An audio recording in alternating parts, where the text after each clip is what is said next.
Sewing machines allow us to create the most beautiful heirlooms.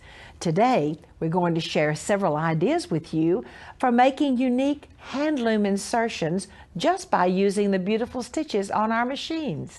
Of course, I can't imagine where we would be without hand embroidery and its unique charm.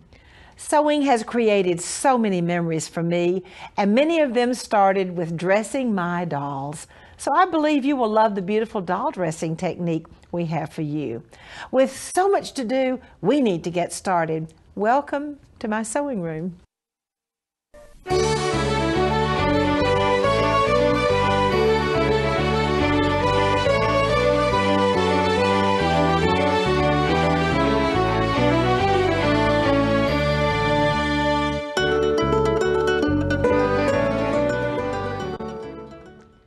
These are the most adorable little girl pajamas you have ever laid your eyes on. Look at the cute little ruffles, and by the way, they're made out of a kind of a medium weight Victorian batiste. Look at the little ruffle that goes around the shoulder and the little ruffle that goes around the neck. And then it has such a pretty fancy band down the front with entredeaux beading with ribbon run through it, entredeaux. And this special technique, you're just going to love it. This is done with regular stitches built into a sewing machine. And then of course the entredeaux and then the little ruffle on the bottom. And look at the little pants. They are so cute with their fancy band on the bottom of the legs. Entredeaux, insertion, beading, entredeaux, and once again that precious little ruffle. Now this is a very unique thing that we're going to do today. This is a scallopy stitch, built just a regular built-in in the sewing machine, not done with an embroidery machine, just regular sewing machine. You have a scallopy stitch, and then you come back and add the little flowers. This time it's a pink and a blue and a pink and a blue. And guess what? We're not going to stop there. We're going to come back and add another flower or two, making this look like a Swiss hand loom that we did with a built-in stitches in your sewing machine. Then the front of the little blouse, here are the elements which you can use basic French sewing by machine, beginning French sewing by machine to attach. Entredeaux attached to the hand loom made on your sewing machine, entredeaux, beading, and entredeaux. I'm so pleased to have as my guest today, Nina McVeigh. Nina is an educator for Bernina of American, and I'm so excited, Nina, about what you have to share today. And by the way, welcome to the show. Thank you, Martha. Thank you. I do want to share the technique of making hand looms with you today. If we look at the different steps that are involved in doing this, I have sewn a stitch that is built into my machine. Many of us have all those wonderful decorative stitches and we're not really sure what we want to do with them. So this is one way to use them. I have sewn a stitch down my fabric, and then I've gone back and added a little detail with a single pattern. Now my machine allows me to sew a single pattern and it will automatically stop for me. If you don't have that ability with your machine, then you need to know your stitch, and you will follow that stitch and watch it, and you will stop when you need to stop so that you can accomplish that single pattern. So that's just kind of eyeball it, stop, and move on. I got you. And then we're going to go back and add a little bit more detail. This, like many other things, you know, sometimes it's just not done till it's done. It's just fun, and you just want to keep adding to it.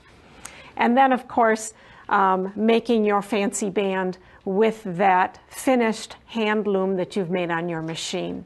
You're just going to do regular heirloom techniques to add that, add those elements together and create that fancy band to insert into the pajamas. So let's look at the machine and let's look at how I'm going to accomplish this fancy band. One thing that I'm going to tell you is that you want to make sure that you have spray starched your fabric a lot. I spray starch it 5 or 6 times until I have quite a bit of body here.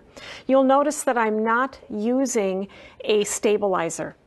And I think that's a real key to making your own hand looms. You don't want to have to tear away stabilizer from these delicate stitches. Exactly. Or even the wash away ones. I mean, they would certainly work as well, but I like to use the technique of spray starching, and then what really makes the fabric stay nice and taut for you is a embroidery hoop. Okay. So I've got some of my stitches already started here. I know that it's a small hoop, but it's very easy when you get to the end of a pattern and you see that you're running out of room and you need to move that hoop. I'm going to make sure that I stop my machine with needle down. Just take the hoop, the spring part off, slide my base part down, and rehoop it. That is fascinating, Nina. Just rehoop it and start that stitch again. Oh, stitch us some more. And I can just keep going. Now, as I do this, of course, I'm going to make sure that I'm using a large enough piece of fabric and just make my piece. I actually find that I make it a little extra long. Okay. You always want to cut off just a little bit rather than finding you're a little bit short. Now show us about those little flowers. And at this point, I would stop my machine and go back and actually place my hoop exactly where I want to add that next flower. Okay. And then I would sew just in that one spot, and my machine will automatically stop when that is done. And then you just pick it up and go to the next area? Mm-hmm.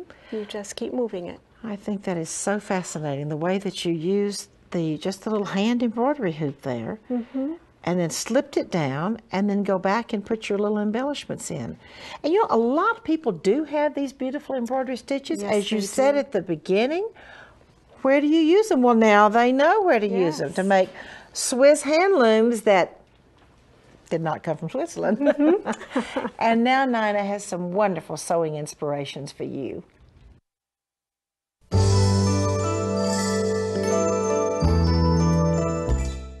You have some of the most beautiful colors here and showing a lot of variations. Now tell us about this one, Nina. This is a hand loom done with machine stitches. The way we just did it. The way we just did okay. it, by doing a vine up the middle and then adding the leaves, and these are single patterns, and then the little flowers And are then adding the single little patterns. flowers. I just love that technique of putting the embroidery hoop. And then of course we have double needle pin tucks and insertion and entredot and gathered French lace. Oh, this is absolutely beautiful. The jabot, oh, I think this is so pretty. And you know what I love? The fact that you've used it on darker fabrics for winter. You don't have to, lace doesn't have to be just for summer. This beautiful jabot, and I love your curved lace here. Your loops of lace is what I would call that, since those are lace loops. Once again, curving lace, and then you've used your lace around the outside of the jabot also. One of my all-time favorite colors is simply butting laces together and zigzagging them, which is one of our beginning heirloom sewing techniques. Now, I can see that you made this collar detachable, so we can move this from dress to dress and actually from season to season. Yes. And I wonder if you ever put this on another dress, or just make it for the one black dress. No, it was also for a pastel pink dress in the spring. I like what we call conversion things. Goes with the spring dress, it goes with a winter dress, and it also grows with the child, or so we shouldn't say grows with the adult. Hopefully we don't do any growing, but anyway, it grows with the child because the neck size doesn't change that much.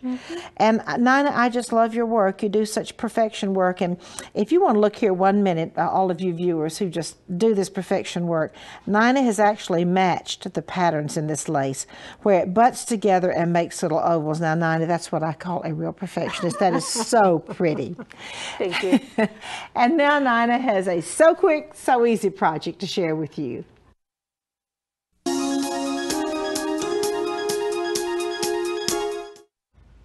Nina, I just love these little keepers. Now, tell us a little bit about this. That shows where it's opened up and lined, and then all you got to do to finish it is just sew it up and put your little flap down.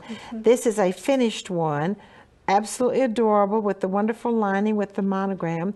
So many uses. Show us how you make these.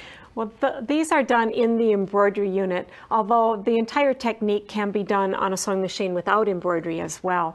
The first thing that I'm going to do is create some stitches, just lines of different decorative stitches. Again, all those wonderful stitches we have in our machine, another way to use them. I could have also done this in embroidery as well. Once I have that stitching done, I am going to hoop my stabilizer. Actually, my lining fabric is on the back side of my hoop. Okay. And then I'm going to go ahead and place this in embroidery. My machine tells me exactly where to place that. Then I have actually sewn this seam for the front part of my little keeper, again, on the embroidery machine. Okay. And when all of that is done, then I'm going to do whatever embroidery I want here on the flap, whether it's a monogram or a floral detail. And then this is just satin stitched all the way around. And if I've used a tearaway stabilizer, I can just tear away the stabilizer, or if it's a cutaway, I'm going to cut it away.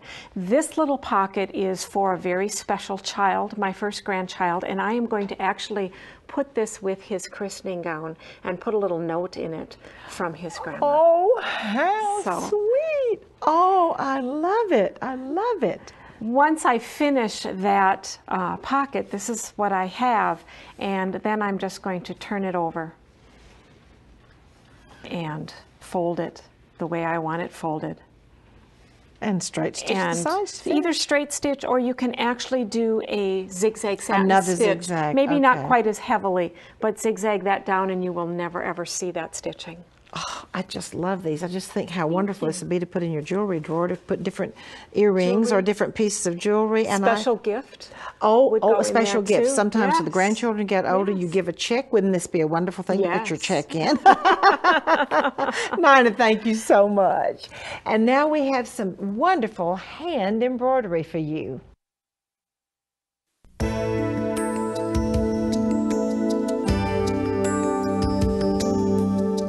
I am so pleased to have as my guest today my friend Sandy Jenkins. Sandy has been designing and teaching needlework for over 28 years. Sandy lives in Fredericksburg, Texas, and she has also, by the way, studied at the Royal School of Needlework in London. Sandy, welcome to the show. I'm very proud to be here, Martha. Thank you for inviting me. Today, I'm going to show you a couple of stitches, and the first one is a gathering stitch, and it's a stitch that I made up. Lots of people don't do French knots well, and I happen to have a wonderful way to do them, and so I never had a problem with having sloppy ones. But when you need things to be like hair or trees, bushes, sheep, something like that, it needs to be a little sloppier looking. So I made up a stitch called gathering stitch, and it's on the tree on my baby quilt. And I used an over-dye thread, which makes it wonderful because you don't have to do any shading, which people love, so it just makes it easy. I'm going to show you this stitch today. There's a couple of things that you have to remember though. One is that you have to use a twisted thread, so you couldn't do it with something like floss or something like that. It has to be a twisted thread, and you'll understand that whenever we start because the way we do it. I'm going to come up and I use a knot. I am using the over-dye thread today, and many times I use this, Martha, just because it does make it a lot easier. I'm going to gather, and that makes me want to use a pointed needle. So you would probably use a chenille needle or a larger embroidery needle, because this thread is a little bit larger because it is twisted, and it's equal to probably a size 5 or 8 pearl cotton. So I'm going to gather onto my needle or split through the thread 1, 2, 3 times. I'm going to show you. Hold that back and pull your needle down just really close to where you came up, and it makes a little fluff. Oh, we'll do goodness. one more stitch, right. And I have a little example of it worked in a row. If you want it to change colors, then you could skip a stitch in between each one if you want it to change more rapidly. And you're going to just be gathering though. Let me show you one more time. 1, 2, 3 times onto your needle.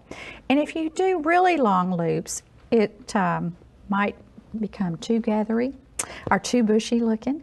And if that happens, and I don't consider this is, but if it does happen, let me show you how to fix it. You just come up, you take one of those stitches down with you, kind of swirl your needle and just tack it down. So that's a real easy fix.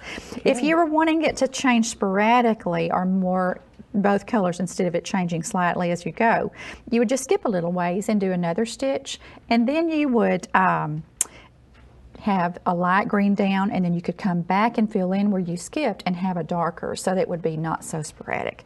Anyway, it's a really, really fun stitch, Martha, and very, very easy to do and applies in a lot of places.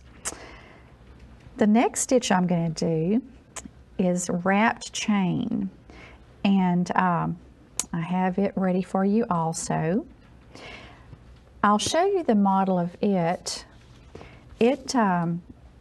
It's very good for initials. A lot of times people don't do satin stitch really well, and I'll get my pointer and show you. It makes curves very nicely. That's what I like. I like the control in the wrap chain. A wrapped chain. Wrapped chain. Looks a little like padded satin stitch, doesn't it? Absolutely, and it works out really well. A lot of the older linens had padded satin that look much like this. I've done an example, and the first step is chain stitch. You're going to come up and down in the same hole. I'm sure you know how to do chain, but this will put a little different twist on it. Now when you do the chain, if you pull your needle straight up, this is something a lot of times people will have trouble with, making it lay nicely. Pull that needle straight up with a little tension, and then you're going to tack it down after you just do a couple of ones just for the model. You can also do it in a curve, so you could do swags like this. I use this often for something I want to look corded or like braid. And so I'm going to go down because I'm going to show you another example. I'm going to take another thread. I'll just take this green that we have over here and wrap it. And the wrap, and I'll tell you something else that might be helpful. If you're going to be wrapping it, I don't do as quite of a fine chain as I usually do. Now this is step 2. I'm going to wrap just simply one wrap through each chain stitch, and it makes a perfect braid or cording look, which is really nice in a lot of areas. I use it a lot in Crazy Quilt, Martha. And you can do this with a metallic thread on top, and that's really another good treatment. How pretty, another idea there. It's a great idea. Well, Sandy, once again, you have shared some of your magical, and another word that I love to hear you use is easy. And if something is not fun and easy, then probably we shouldn't be doing it. That's exactly, we're doing it wrong if it's not easy. That's what I tell my students. I love your philosophy. It's Sandy, perfectly easy. Perfectly easy, and you always tell me it's perfect too, and I like that word. Sandy, thank you so much. Thank you, Martha. I've loved being here. And next I have some doll dresses for you.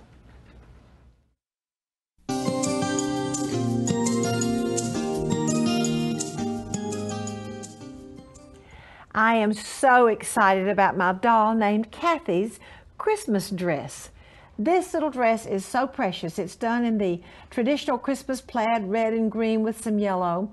She has entredeaux and gathered lace around her neck, and of course a little bow. Her pinafore is adorable. It's made out of silk organza featuring entredeaux, lace, and then the different trims. And her precious little gathered skirt is what I'm going to show you a technique for today. Don't you just love the way the beading has been mitered? And this very special hem on her pinafore is called a double scalloped shadow hem. Now this is very easy to make, although it looks very, very complicated to do. I'm going to share with you just how easy it is to make. The double scalloped shadow hem, which kind of looks like Madeira applique, but it isn't. Now first of all, I'm going to have 2 pieces. I've got to have a hem piece to turn under for the hem, and my tracing for the double scallops goes on this hem piece. This is my skirt. All right, I have done my tracing, and the next step is to straight stitch, and I usually take the stitch length down a little bit, maybe down to 1.5. I've got to stitch both of these layers together going along the scallop, and be very careful that you turn the points carefully. Then the next step is going to be to cut away my excess bottom hem. Then my next step is going to be do a little, I'll pull this around where you can see, do a little clip right there in the corners of the scallop. And then you've already guessed what I'm going to do next. I'm going to turn it right side out. And I bet you, most of you already know the little secret. When you have a slippy, slimy fabric like this silk organza, you kind of roll it a little bit to try to get that hem. I'm going to finger press it, and then of course I'm going to press it with the iron too. But anyway, you go all the way across the bottom, and now I'm going to have to put that top scallop in. When I put the top scallop in, actually I'm going to show you what I'm going to do over here at the sewing machine. I have the wash away stabilizer. I do not want any tear away, first of all on the silk organza, but secondly it's harder to get, so I'm going to wash away. I have a heavy wash away stabilizer. Now I am doing a Madeira applique or pin stitch with a wing needle simply because I love the Madeira applique stitch, and this hem is just so pretty. Now the straight part of the Madeira goes on the top of the hem. Let me just turn it around a little bit here. The straight part goes on the top and the little fingers go in and grab it. I still have the whole hem piece, show that 3 or 4 inch hem piece, and I'm going to do my Madeira pin stitch all the way around. It's such a pretty stitch, and I am using a wing needle. Some of you know I'm the wing needle queen. I absolutely love wing needles when we're doing any kind of heirloom sewing. Okay, be very careful when you stitch up into the corners, and I do use needle down position. All right, after you have stitched the whole thing, I've stitched all the way along there. Now remember, I'm going to wash away this stabilizer. Remember, I've already turned this under, and now I have stitched along. I still have my whole piece of hem here, the hem strip. After I have stitched it, I'm simply going to take my scissors and come in and very close trim to the top of the stitching. You'll say, well now Martha, wait just a minute, that's going to leave a raw edge. Let me tell you, it may seem like a raw edge, but it really isn't. When you have that much heavy stitching, which this Madeira applique stitch is a very heavy stitching, do not worry about the raw edge. There's not a raw edge. And then I will wash away my stabilizer, and that finishes my double scalloped shadow hem. Isn't that fun? And by the way, my doll named Kathy really likes her special dress. And now I have a perfectly exquisite child's Victorian garment to share with you.